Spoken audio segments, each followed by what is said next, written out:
हटा हटा लेना।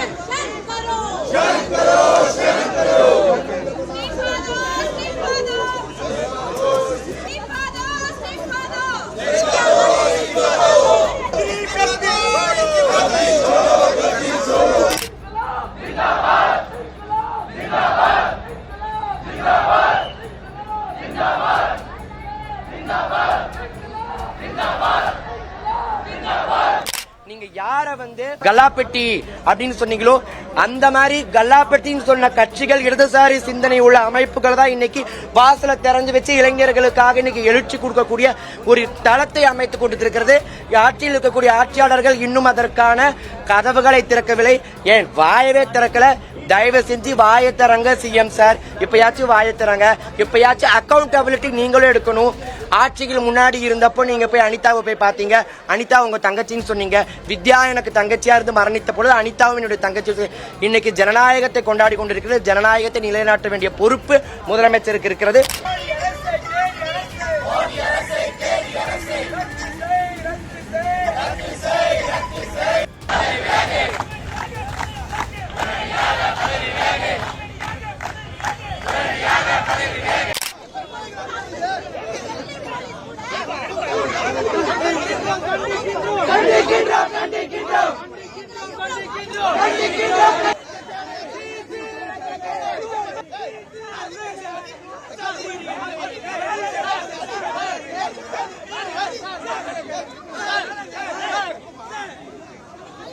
அறக்கழகம் பார்வையாளருக்கு வணக்கம். இன்று சந்திக்கிற முக்கியமான பெண்ணிய செயல்பாட்டாளர், சமூக செயல்பாட்டாளர் திருமதி கவிதா அவர்கள். வணக்கம். வணக்கம். வணக்கம் பிரதர். குறிப்பா டெல்லி நடக்கிற விஷயங்களை பார்த்திருப்பீங்க. அதுல முன்னெப்பொழுதும் இல்லாதை விட நீட்டுக்கு எதிராக காக்ரோச் ஜனதா பார்ட்டி வலுவாக போராடி கொண்டிருக்கிறார்கள். நேற்றுக்கு எம்பிக்களுமே ஆதரவு தெரிவிச்சிருக்கிறார்கள். ராகுல் காந்தியும் போராடி கைதாயிருக்கிறார். ராகுல் காந்தி இப்போ பாத்தீங்கன்னா கருப்பேச்சு அணைஞ்சு பாராளுமன்றத்துக்கு போராட போவதாக தகவல் வியாகிக்கிட்டு போய்கிட்டு இருக்காரு அவரு. இந்த சூழல அங்க நடந்து கொண்ட விதங்கள் இருக்கு இல்லையா, குறிப்பாக அங்கே பெண்கள் நடத்தப்பட்ட விதம் என்பது, அந்த வீடியோக்கள் என்பது உண்மையிலேயே அதிர்ச்சிகரமா இருக்கிறது. ஒரு பெண் செய்தியாளரே ரொம்ப வியந்து அதாவது அதிர்ச்சிக்குள்ள பேசி கொண்டிருக்கிறார். இப்படி ஒரு நடவடிக்கை கூடாது, இது ஒருபோதும் நல்லதல்ல. நீங்க எந்த கட்சியிலும் இருங்க, ஆனா நடத்தக்கூடிய விதம் என்பது ரொம்ப உச்சகட்ட அராஜகம்ன்றதை பயன்படுத்திருக்காங்க. முதற்கட்டமா இதெல்லாம் எப்படி பாக்குறீங்க? போராட்டம் அமைதியான போராட்டமா தான் இவ்வளவு நாள் போயிட்டு இருந்துச்சு. பாஜக அரசியல் செவி சாய்க்கல அப்படிங்கும் போது சலோ சன்சத் அப்படின்ற ஒரு இதை ஒண்ணு ஸ்டார்ட் பண்ணாங்க. ஒரு எப்படி சொல்றது, சலோ சன்சத்ன்ற ஒரு ஒரு ஸ்லோகன் மாதிரி ஸ்டார்ட் பண்ணாங்க. பாராளுமன்றத்தை நோக்கி போவோம் அப்படின்ற மாதிரி. அது திங்கக்கிழமையில இருந்து அந்த பிரச்சனைகள் பெருசா ஆயிடுச்சு. நேற்றுக்கு நம்ம எல்லாருமே பார்த்திருக்கிறோம், நிறைய பேர் அதை பார்த்திருக்கிறோம். கலவரம்னா கிட்டத்தட்ட ஸ்டூடெண்ட்ஸ் அடிச்ச மாதிரியே இல்ல. ஒரு டெரரிஸ்ட, ஒரு மோசமான ஒரு தேர்ட் கிரேட் ரவுடிஸ கூட அப்படி அடிக்க மாட்டாங்க. இந்த ஆர்மியை கொண்டு வந்து இறக்கி விட்டு குழந்தைங்களெல்லாம் அந்த அடி அடிக்கிறாங்க. ஒரே போர்க்களமா இருக்கு. அந்த ரோடே பாத்தீங்கன்னா போர்க்களமா இருந்துட்டு இருக்கு. நேற்றுக்கு ராகுல் காந்தி அவர் போயிட்டு நீங்க சொன்ன மாதிரி போராட்டம் பண்ணாரு, அவரு அப்புறப்படுத்திருக்காங்க. இந்த போராட்டத்துல ஸ்டூடெண்ட்ஸ்க்கு சப்போர்ட்டிவா ஸ்டூடெண்ட்ஸ் இந்த அளவுக்கு போராட்டம் பண்ணிட்டு இருக்கும் போது மாற்று கட்சியினர் பார்ட்டிஸா யாருமே வாய்ஸ் கொடுத்திருக்காங்களா அப்படின்றது சொல்ல தெரியல. குழந்தைங்க எல்லாம் ஒரு அளவுக்கு தானே பொறுமை. ஏன்னா கவர்மெண்ட் என்ன நினைச்சிருக்குன்னா, இன்னைக்கு இல்ல நாளைக்கு இந்த விஷயம் முடிச்சிருவாங்க அப்படின்றது மாதிரிதான் யோசிச்சிருப்பாங்க. இது பெருசா போகிறதுக்கு வாய்ப்பு இருக்காது அப்படின்னா, இந்த அளவுக்கு பெரிய போராட்டமா வரும்போது கவர்மெண்ட்டுக்கும் என்ன சொல்றது அப்படின்றது தெரியல. நேற்றுக்கு மோடி அவர்களும் ஸ்டேட்மெண்ட் கொடுத்திருக்காரு, இது குழந்தைங்களோட நல்லதுக்காக தான் நாங்க பண்றோம். பேப்பர் லீக் ஆனது உண்மைதான். அதன் மூலமா 13 அக்யூஸ்ட் நாங்க அரெஸ்ட் பண்ணிருக்கோம். அந்த 13 அக்யூஸ்ட் யாரு, என்ன நடவடிக்கை எடுத்தீங்க? நீங்க திடீர்னு சொல்றீங்க 13 பேரை நாங்க அரெஸ்ட் பண்ணிருக்கோம். குழந்தைங்களுக்கு எல்லாம் அட்வைஸ் பண்ணுங்க, குழந்தைங்களை எல்லாம் இந்த அளவுக்கு வன்முறையை தூண்டாதீங்க, உங்க நல்லதுக்காக நாங்க செய்வோம். நல்வழிப்படுத்துங்க. ஆமா, நல்வழிப்படுத்துங்க அப்படின்றது ஒரு பிரதமர் சொல்றாரு. உங்களுடைய ஆட்சியில இருக்கக்கூடிய அமைச்சர்களையும் எம்எல்ஏக்களையும் அதிகாரிகளையும் நீங்க நல்வழிப்படுத்திருந்தீங்கன்னா இன்னைக்கு இந்த அளவுக்கு போராட்டமே நடந்திருக்காது. இந்த அளவுக்கு கொண்டு வர வேண்டிய அவசியம் இல்லையே. நீங்க ஸ்டூடெண்ட்ஸாவே பாக்கலையே. இப்ப இவங்க இன்னொரு நெரேட்டிவ் என்ன செட் பண்ணிட்டு இருக்காங்கன்னா, இவங்க எல்லாம் பயங்கரவாதிகள், இஸ்லாமிய ஸ்லோகங்கள் அங்க சொல்லப்படுது, இந்துக்கள் எல்லாம் அழிப்போன்னு அங்க சொல்லப்படுது. இத ஒரு மெயின் ஸ்ட்ரீம் மீடியாஸும் பேசுறாங்க. டைம்ஸ் நவ் அங்க போயிட்டு என்ன சொல்றாங்க, இவங்க எல்லாம் ஸ்டூடெண்ட்ஸே கிடையாது, இவங்க எல்லாம் பயங்கரவாதிகள். போலீஸ் அடிக்கிறாங்க. எப்படி பண்றாங்கன்னு பாருங்க. போலீஸ் அடிக்கிறாங்க. நாங்க ரிப்போர்ட் இவங்களுக்காக தான் சப்போர்ட் பண்ண போனோம், எங்களை அடிக்கிறாங்க. இது பக்கா ஒரு ஒரு ஷூட் பண்ற மாதிரி பண்ணி காமிக்கிறாங்க. அங்க குழந்தைங்களை எல்லாம் தாறுமாறா அடிச்சு மண்டையில ரத்தம். ஒரு பையன் சொல்றான், அடிச்சு கொல்லு, நீங்க என்ன கொன்னாலும் கூட நான் செத்த அடுத்த விஷயம் கூட நான் வருவேனா அப்படின்னு சொல்ற அளவுக்கான ஒரு போராட்டம் எடுத்துட்டு இருக்கு. ஏன்னா இது ஒரு தடவை 2 தடவை இல்ல. இப்போ இப்ப காங்கிரஸ் சப்போர்ட் பண்ணிருக்கு. இவ்வளவு நாள் பெருசா அன்னைக்கு ஒரு நாள் ராகுல் காந்தி போயிட்டு வந்தாரு, நேத்திக்கு போய் அவர் போய் சப்போர்ட் பண்ண போனாரு. நேத்திக்கு பாத்தீங்கன்னா இன்னொரு மெயின் ஸ்ட்ரீம் மீடியால ரீபப்ளிக்ல அர்னாப் கோஸ்வாமி சொல்றாரு, காங்கிரஸ் மட்டும் என்ன ஒழுக்கமா, உங்க காலத்துல பேப்பர் லீக் நடக்கலையா, சிபிஎஸ்சில நடந்த பேப்பர் லீக் ஒரு கணக்கு போட்டு சொல்லிட்டு இருக்காரு. மேத்தமெட்டிக்ஸ் பேப்பர் லீக் ஆச்சு, 12th இந்த பேப்பர் லீக் ஆச்சு, அந்த பேப்பர் லீக் ஆச்சு, ஏஐல பேப்பர் லீக் ஆச்சு அப்படின்னு. அப்போ இவங்க எல்லாம் ஓன் தப்பு பெருசா ஏன் தப்பு பெருசான்னு பாக்குறாங்களே தவிர இந்த குழந்தைங்களுக்கான என்ன முடிவுன்றத சொல்ல மாட்டேன்றாங்க. ஆனா பிரதமர் இந்த மாதிரி ஒரு ஸ்டேட்மெண்ட் விட்டது இவங்க இறங்கி வருவாங்க அப்படின்றது மாதிரி நம்பிக்கை கொடுக்கல அந்த வார்த்தை. சரி நாங்க செவி சாய்க்கிறோம், இனிமேல் நாங்க கரெக்டா இருக்கோம் அப்படின்றத கூட அவங்க சொல்லல. இவங்க கேட்டது ஒரே ஒரு விஷயம், தர்மேந்திர பிரதான் பதவி விலகணும், அதுதானே கேட்டாங்க. இந்த அரசு சரியான அரசா தான் நிச்சயமா அதை செவி சாய்ச்சிருக்கணுமே.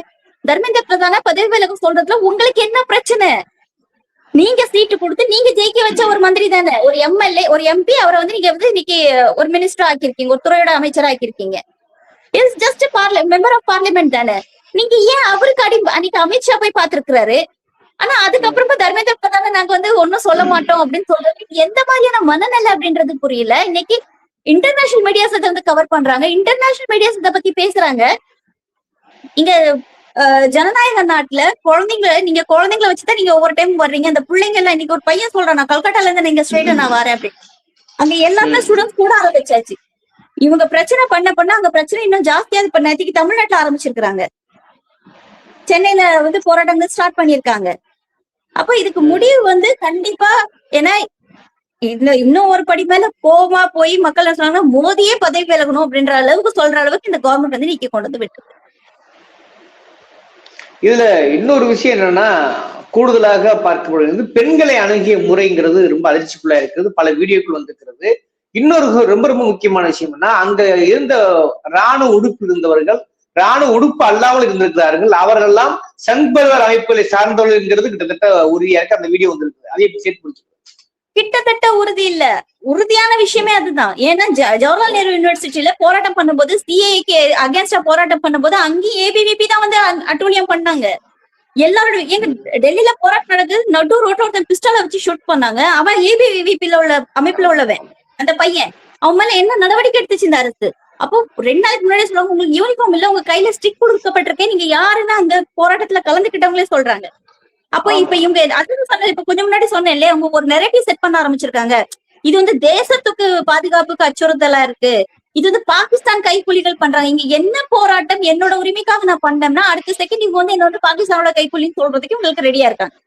அப்ப இங்க என்ன பிரச்சனைன்றது பாக்குறதுக்கு தயாராவே இல்லை. இவங்க எல்லாருமே தன்னுடைய தனிப்பட்ட விருப்ப வெறுப்பை கொண்டு வந்து காமிக்கிறதும் சரி, இல்ல ஒரு தனிநபர் தாக்குதலா பாக்குறாங்க. நாங்க என்ன சொல்றோம், ஒரு சிஸ்டமே ஃபெயில் ஆயிருக்கு, ஒரு சிஸ்டமே ஃபெயில் இருக்கு. அப்போ அது எத்தனையோ குழந்தைகள் பாதிக்கப்பட்டிருக்காங்க. அதுல ஒரு தகப்பன் வந்து பேசுறாரு, என் பிள்ளை இறந்து 1 மாசம் ஆச்சு, என் பிள்ளை அவ்வளவு ஷார்ப்பு, அவன் ஜேஇ எக்ஸாமே அவன் பிரேக் பண்ணிட்டான், ஃபர்ஸ்ட் கிளாஸ் அவன் பாஸ் ஆனா, அவனோட கனவு வந்து நான் டாக்டர் ஆகணும் அப்படின்றதுக்கு.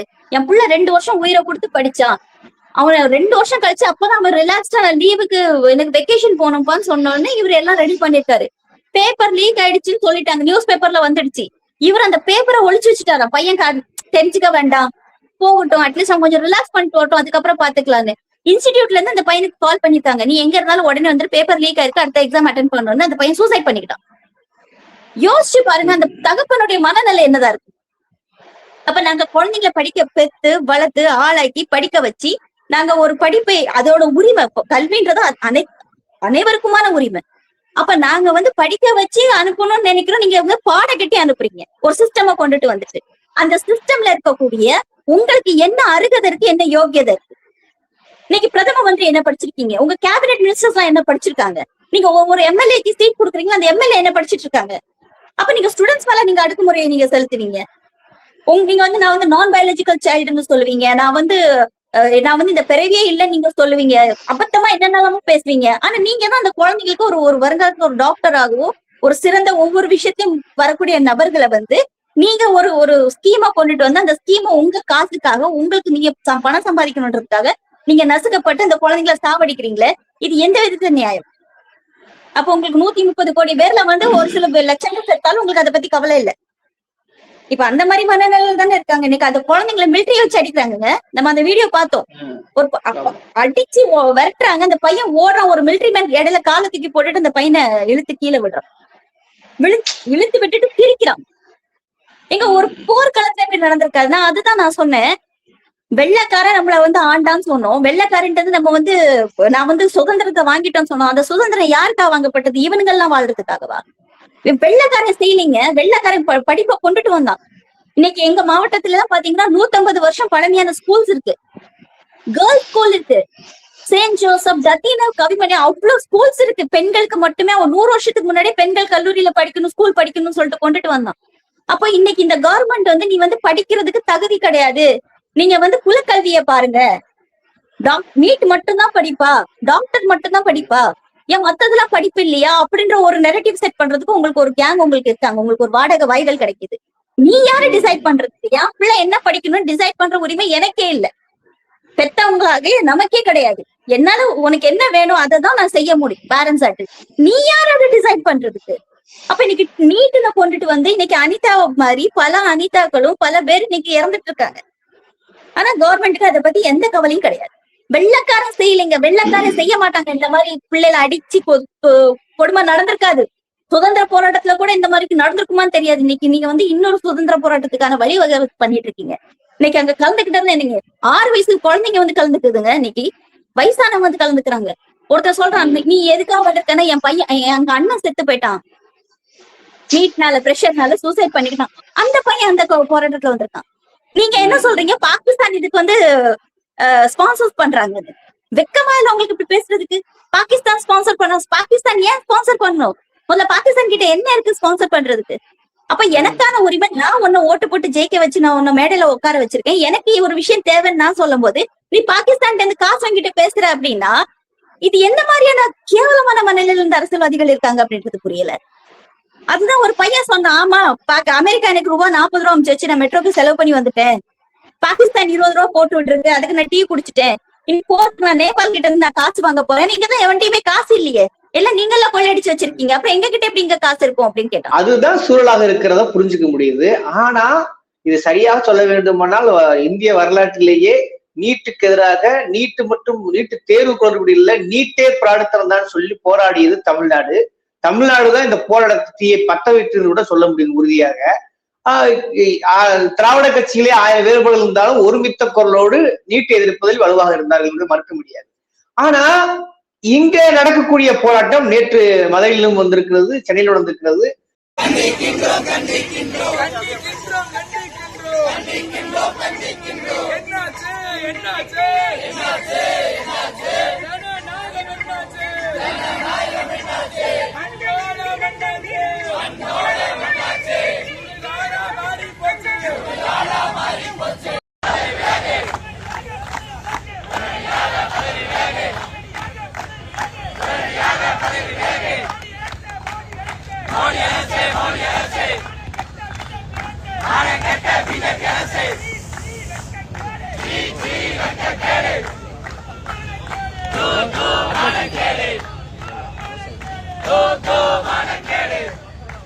அதை காவல்துறை ஒடுக்கிய விதமும் கூட கிட்டத்தட்ட இப்படித்தான் என்று கடுமையான விமர்சனம் இருக்கிறது.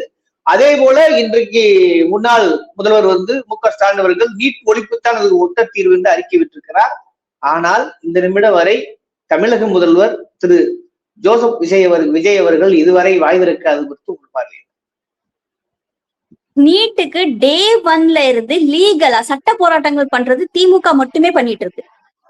நீட்னா என்னன்னு இங்க பாதி பேருக்கு புரியாத டைம்ல அவங்க சொன்னாங்க, இது ரொம்ப தவறான விஷயம், இது வந்து குழந்தைங்களுடைய எதிர்காலம் பாதிக்கப்படும் சொல்லிட்டு இதை முன்னெடுத்தது திமுக. இன்னைக்கு வரைக்கும் லீகலாவே அவங்க ஃபேஸ் பண்ணிட்டு இருக்காங்க, அதை ஹேண்டில் பண்ணிட்டு இருக்காங்க.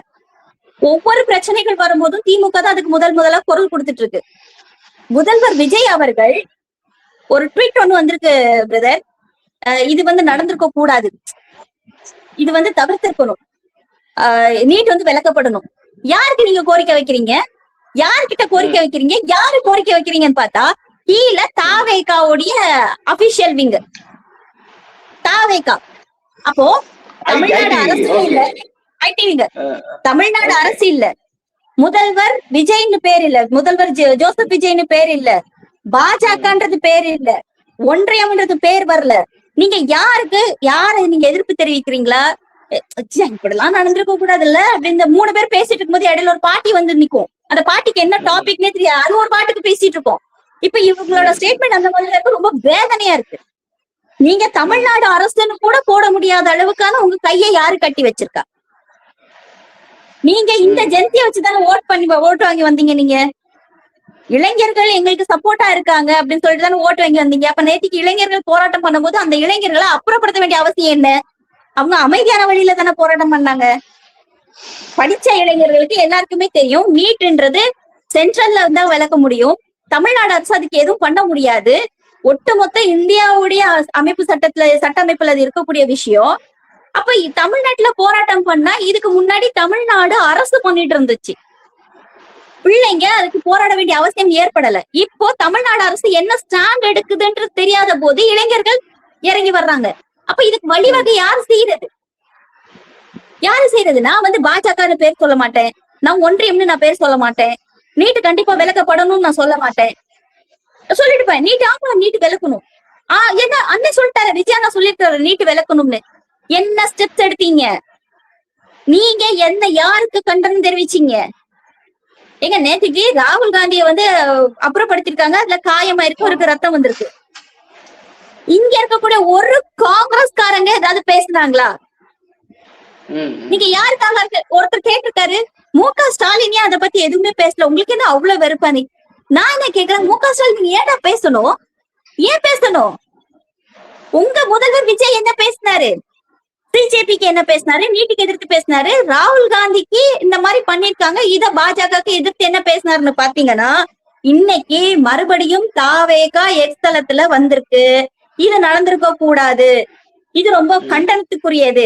அப்ப 1000 பிள்ளைங்களை அடிச்சு துவச்சு கொண்டானே, அங்க வந்து ரத்தம் வர அடிச்சிருக்காங்களே, அப்போ கூட உங்களுக்கு கண்டனம்ன்ற வார்த்தை வரல. ஆனா இப்ப வந்த கண்டனமும் யார்கிட்ட இருந்து வந்திருக்குன்னு பாத்தீங்கன்னா, முதல்வர் விஜய் அவர்கள்கிட்ட இருந்தோ இல்ல தமிழ்நாடு அரசு கிட்ட இருந்தோ வரல, அதே தாவேகா கிட்ட இருந்துதான் வந்திருக்கு. இங்க வந்து பச்சை கிளின்ற பேரே வரல. அப்படிதான் இந்த அரசு நடந்துட்டு இருக்கு. அப்ப இந்த அரசு கிட்ட நம்ம கேள்வி கேட்டா, நீங்க வந்து அவமரியாதைப்படுத்துறீங்க, நீங்க வந்து எங்களை வந்து புண்படுத்துறீங்க, நீங்க வந்து ஆட்சியை கவிழ்க்கிறதுக்காக விஷயங்கள்லாம் பாக்குறீங்க அப்படின்றது பேசுறதுக்கு ஒரு கூட்டம் இருக்கு. இவங்களுக்கு இப்ப நம்ம வந்து இதுக்கு எதிர்ப்பு தெரிவிக்கிறோம், சிஜேபிக்கு சப்போர்ட் பண்றோம்னு வைங்க, சிஜேபிக்கு நம்ம சப்போர்ட் பண்ணிட்டு இருக்கோம், நீட் வேண்டான்னு நம்ம பல காலமா நம்ம சொல்லிட்டு இருக்கோம், ஒன்றிய அரசை நம்ம எதிர்க்கிறோம், இந்த சட்டத்தை கொண்டு வந்த ஒன்றிய அரசை நம்ம எதிர்க்கிறோம்.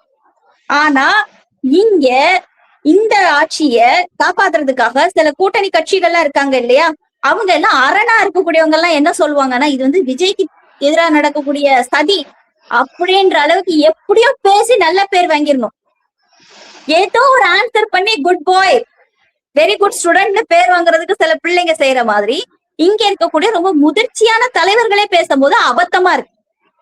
இங்க என்ன போராட்டம் நடந்துட்டு இருக்கு, நீங்க அதுக்கு என்ன பேசணும், நீங்க யார்கிட்ட கேள்வி கேட்கணும்?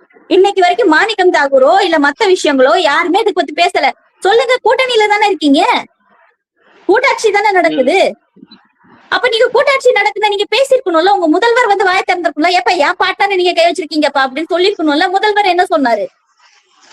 இப்பவும் ஸ்டாலின் அவர்கள் தான் பேசணும்னா அப்ப எங்க முதல்வர் வந்து ஸ்டாலின் அவர்களா இல்ல விஜய் அவர்கள்? குறிப்பா இவர் உதயநிதி ஸ்டாலின் கூட ஒரு அறிக்கை விட்டிருக்காரு, அதுக்கு வந்து சிஜேபி தரப்புல இருந்து குறிப்பாக நன்றி தெரிவித்திருக்கிறார்கள். அப்படியான ஒப்புமை ஏற்படாததுக்கு உண்மையிலே என்னதான் காரணம்? விஜய் ஏன் இப்படி தயங்குறாரு? விஜய் தயங்கணும் பிரதர், அவர் தயங்காம இருந்தாதானே ரொம்ப ஷாக்கிங்கா இருக்கு. அவர் தயங்காம இருந்தா நானே அவருக்கு சப்போர்ட் பண்ணுவேன், எல்லாருமே சப்போர்ட் பண்ணுவோம். இன்னைக்கு அவங்களுக்கு ஒரு மைண்ட் தாட் இருக்கா, இவங்க நம்மளை எதிர்க்கிறாங்க அப்படின்னு. இங்க யாரும் வந்து ஒரு தனி நபரை எதிர்க்கிறதே கிடையாது. உங்க சிஸ்டம், உங்க கொள்கை, உங்களோட ஐடியாலஜி என்ன, அதை தான் நம்ம எதிர்த்து பேசிட்டு இருக்கோமே தவிர இங்க தனிநபர் தாக்குதல் நீங்க ஒண்ணு கிடையவே கிடையாது. இன்னைக்கு உதயநிதி அவர்களால தைரியமா ஒரு ஸ்டாண்ட் எடுத்து சிஜேபிக்கு நான் சப்போர்ட் பண்றேன்னு சொல்லி ட்வீட் பண்ண தெரிஞ்சது. நீங்க என்ன பண்றீங்க? பொய்யான நரேட்டிவ் செட் பண்ணிட்டு இருக்கீங்க. அன்னைக்கு போட்டிருக்கு விஜய் அவர்கள் தளபதி விஜய் வந்து பார்க்க வந்திருக்கிறாரு, இன்னைக்கு வந்து அபிஜித்தை சந்திக்கிறாரு, சிஜேபிக்கு அவர் சப்போர்ட் பண்றாருன்னு சொல்லிட்டு நார்த் இந்தியா முழுக்க நீங்க உங்க ஐடி உங்களோட ரூட் மாஃபியா வச்சு நீங்க பொய்யான தகவலை பரப்புறீங்க. ஒருத்தன் வந்து ஒரு ஒரு ஐடியில இருந்து பேஸ்புக்ல ஒரு விஷயம் ஒருத்தர் போட்டிருக்கான், இந்த மாதிரி இப்பெல்லாம் அவர் வந்து தமிழ்நாட்டுல எல்லாம் இல்லைங்க, அவர்லாம் இந்தியா லெவல்ல அரசியல் பண்ண வந்துட்டாரு அப்படின்னு சொல்லிட்டு ஒருத்தன் போட்டிருந்தான். அப்ப நான் போய் கமெண்ட் பண்ணேன், ஏன்டா வடக்கனுங்களை ஏமாத்துறத எவ்வளவு கெத்தா நீங்க வந்து சொல்ற, அங்க நார்த்ல அவர் வந்து அரசியல் பண்ண வந்துட்டாருன்னு. அதுக்கு அவன் ரிப்ளை பண்ணிருக்கான், இதுல என்ன தப்பு இருக்குன்னு கேக்குறான். தாவே காக்காரு இதுல இந்த பொய் பேசுறதுல என்ன தப்பு இருக்குன்னு கேக்குற அளவுக்கான மனநிலையில அவங்க இருக்காங்க.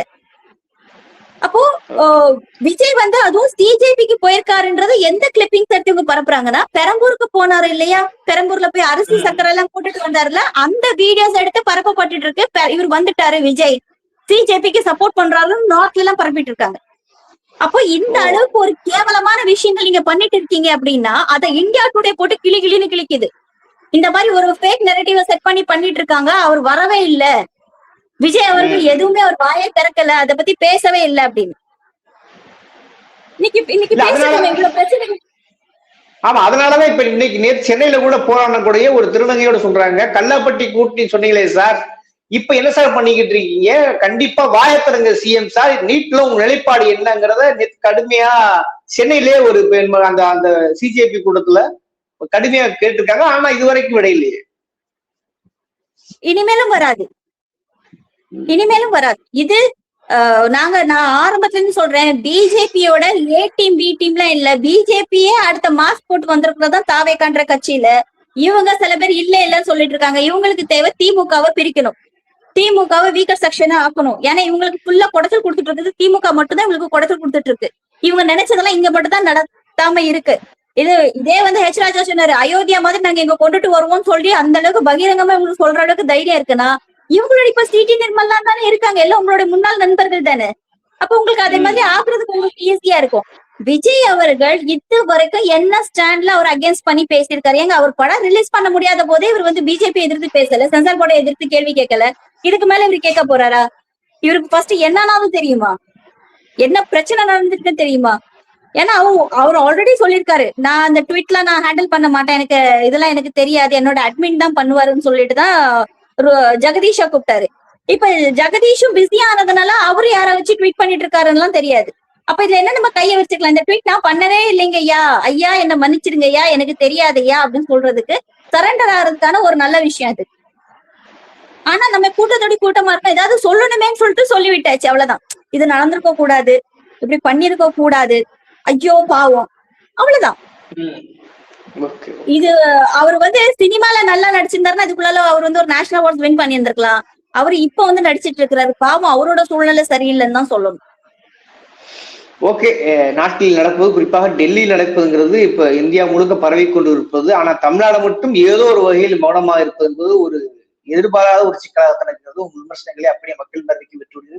விவாதாட்சியுடைய அறக்கலை நேர ஒதுக்கி நன்றி.